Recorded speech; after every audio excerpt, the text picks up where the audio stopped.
Ok, maintenant que l'application est installée, petite explication, donc vous allez dans votre dossier, vous retrouvez ceci. Ici, c'est un dossier dans lequel vous allez envoyer toutes vos données flight site. Donc en fait, pour le moment, il y a juste un exemple, mais sinon, vous allez dans votre flight site et vous balancez toutes vos courbes et vous les retrouverez ensuite dans l'application. Si vous êtes sous Mac, vous lancez celui-là. Si vous êtes sous Windows, vous lancez le Windows.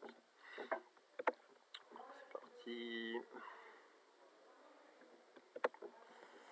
Donc en fait, toutes les courbes vont se mettre en onglet ici sur la partie haute, du plus récent ici vers le plus ancien.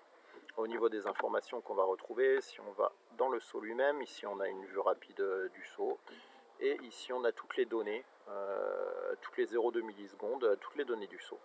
Donc par exemple, ici on a le temps, à combien de temps dans le saut on en est, la vitesse sur trajectoire, le glide, l'altitude perdue et de combien on a avancé.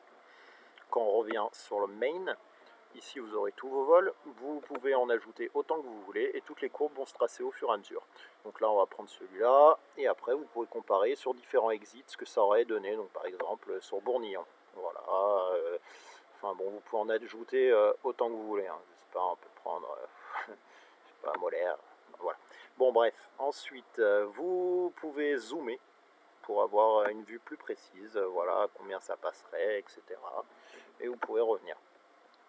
Donc voilà pour l'application. Et enfin, dernier truc, c'est si vous voulez nous envoyer un nouvel exit pour qu'on l'ajoute à la base de données, ici il y a un petit exemple. Donc simplement, vous remplissez avec le nom de l'exit.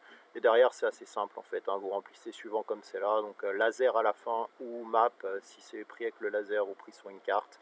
Et les informations, ici c'est la distance horizontale et distance verticale. Donc par exemple, on voit ici à moins 50 mètres, il y a une vire qui avance de 7 mètres. À moins 170 mètres, il y a une vire qui avance de 30 mètres. Donc voilà, enfin, c'est un peu les données comme on prend d'habitude. Donc vous nous les envoyez sous ce format et on les ajoutera à l'application. Voilà, amusez-vous bien.